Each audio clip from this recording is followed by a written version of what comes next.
Hello everyone, आपका स्वागत है मेरे चैनल जयेश एकेडमी में। आज हम होम साइंस के 20 महत्वपूर्ण क्वेश्चन को लेकर के आए हैं जो आने वाले एलटी ग्रेड एग्जाम के लिए काफ़ी महत्वपूर्ण है। तो चलिए वीडियो की शुरुआत करते हैं। आज का जो पहला क्वेश्चन है, उस मछली का नाम बताइए जिसे गर्भावस्था के दौरान खाने से बीमारियों से पूरी तरह से बचा जा सकता है। वो कौन सी मछली है जिसे गर्भावस्था में खाने से बीमारियों से पूरी तरह से बचा जा सकता है? ऑप्शन पहला है फ्रेश ट्यूना, दूसरा है सलमन, तीसरा है दोनों और चौथा है दोनों में से कोई नहीं। तो इसमें जो फ्रेश ट्यूना है, इसको खाने से गर्भावस्था के दौरान खाने से बीमारियों से पूरी तरह से बचा जा सकता है। First option is the right answer.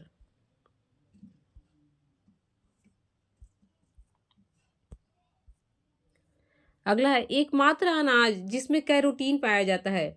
इसमें से कौन सा एकमात्र अनाज है जिसमें कैरोटीन पाया जाता है? ऑप्शन पहला है गेहूं, दूसरा है बाजरा, तीसरा है पीली मक्का और चौथा है चावल।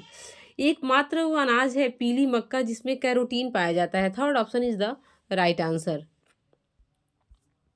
अगला क्वेश्चन है टमाटर का रंग लाल क्यों होता है? किसके कारण टमाटर का रंग लाल होता है? ऑप्शन पहला है एंथोजैंथीन के कारण, दूसरा है लाइकोपीन के कारण, तीसरा है दोनों और चौथा है दोनों में से कोई नहीं। टमाटर का रंग जो लाल होता है वो लाइकोपीन के कारण होता है। Second option is the right answer. अगला क्वेश्चन है प्राकृतिक रेशों में सबसे अधिक लंबा रेशा कौन है? ऑप्शन पहला है हेम्प, दूसरा है जूट, तीसरा है सिल्क, चौथा है इनमें से कोई नहीं। प्राकृतिक रेशों में सबसे लंबा रेशा जो होता है वो सिल्क होता है, रेशम। Third option is the right answer. अगला है किसी भी टेक्सटाइल सामग्री की सबसे छोटी इकाई को क्या कहते हैं? किसी भी टेक्सटाइल सामग्री की सबसे छोटी इकाई रेशा होता है, फाइबर जिसे हम कहते हैं इंग्लिश में fibre. Third option is the right answer.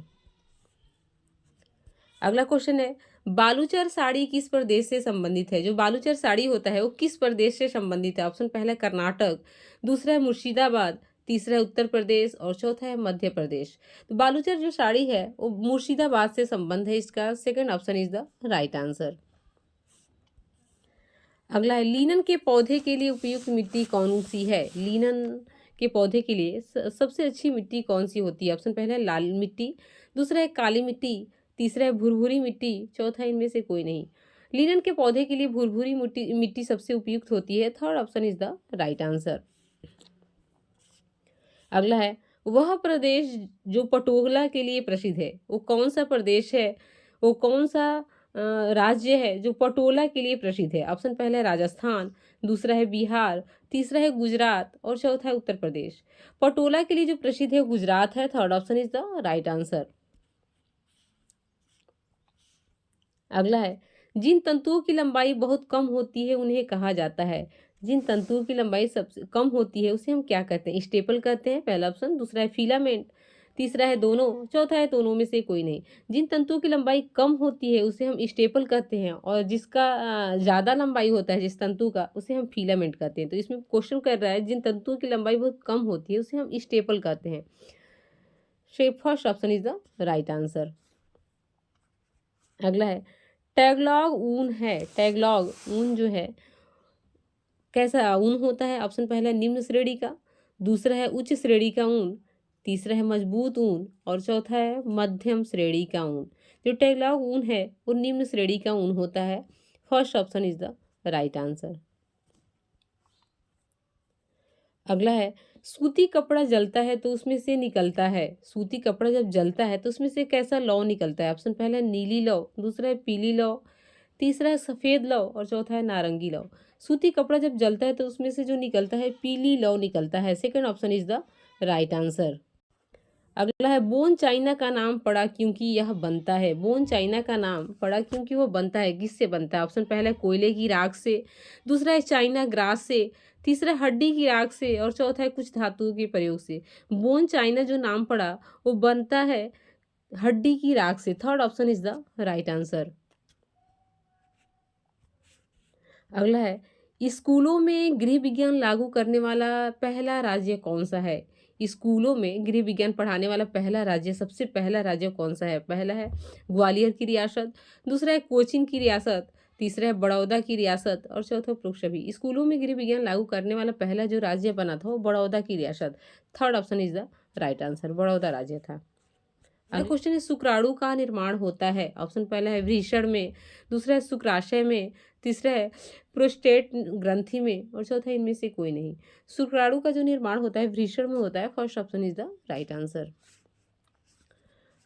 Next question है बांधनी साड़ियाँ प्रसिद्ध है। बांधनी जो साड़ियाँ होती है वो कहाँ की प्रसिद्ध है। ऑप्शन पहला है राजस्थान की, दूसरा ऑप्शन है गुजरात की, तीसरा है मध्य प्रदेश की और चौथा है तीसरा है उत्तर प्रदेश की और चौथा है मध्य प्रदेश की। बांधनी जो साड़ियाँ प्रसिद्ध है वो राजस्थान की है। First option is the right answer. अगला है रेटिना किस अंग का भाग है। जो रेटिना है वो किस अंग का भाग है। ऑप्शन पहला नाक का, दूसरा है आँख का, तीसरा है कान का और चौथा है सिर का। रेटिना जो है वो आँख से संबंधित है इसका। Second option is the right answer. अगला क्वेश्चन है कौन सा टीका है जो शिशु के जन्म के प्रथम माह में लगवाना चाहिए। वो कौन सा टीका है जो शिशु के जन्म के प्रथम माह में ही लगवा देना चाहिए। ऑप्शन पहला है पोलियो का, दूसरा है हैजा का, तीसरा है टिटनेस का और चौथा है बीसीजी का। तो वह शिशु के जन्म के प्रथम माह में ही जो लगवाना चाहिए टीका, उस टीके का नाम है बीसीजी का टीका। Fourth option is the right answer. अगला है होम मैनेजमेंट का पहला चरण क्या होता है। होम मैनेजमेंट का पहला चरण क्या होता है। ऑप्शन पहला मूल्यांकन करना, दूसरा है संगठन करना, तीसरा है योजना बनाना और चौथा है प्रमुख सभी। होम मैनेजमेंट का जो पहला चरण होता है प्लानिंग करना, योजना बनाना। Third option is the right answer. अगला है कार्बोहाइड्रेट के अत्यधिक सेवन का परिणाम क्या होता है। अगर कार्बोहाइड्रेट का अत्यधिक हम सेवन करते हैं तो इसका नुकसान क्या हो सकता है। ऑप्शन पहला मोटापा, दूसरा है एनीमिया, तीसरा है कुष्ठ रोग और चौथा है रिकेट्स। कार्बोहाइड्रेट के अत्यधिक सेवन से जो होता है मोटापा होता है। First option is the right answer. अगला क्वेश्चन है हमारे मसूड़े और दांतों को स्वस्थ रखने के लिए इनमें से क्या लेना चाहिए। हमारा जो मसूड़ा है और दांतों को स्वस्थ रखने के लिए क्या लेना चाहिए। ऑप्शन पहला है कैल्शियम, दूसरा है जिंक, तीसरा है आयोडीन और चौथा है आयरन। मसूड़ा और दांतों को स्वस्थ रखने के लिए हमें कैल्शियम लेना चाहिए। First option is the right answer. अगला क्वेश्चन है और लास्ट क्वेश्चन है पोलियो का उद्भव काल दिन होता है। पोलियो का उद्भव काल दिन कितने दिनों का होता है। ऑप्शन पहला 21 दिन, दूसरा 28 दिन, तीसरा है 45 दिन और चौथा है 20 दिन। पोलियो का उद्भव काल दिन जो होता है वो 21 दिन होता है। First option is the right answer. चलिए वीडियो अच्छा लगा हो तो इसे लाइक शेयर और अगर चैनल पे नए हैं तो इसे सब्सक्राइब करना ना भूले। Okay, thank you.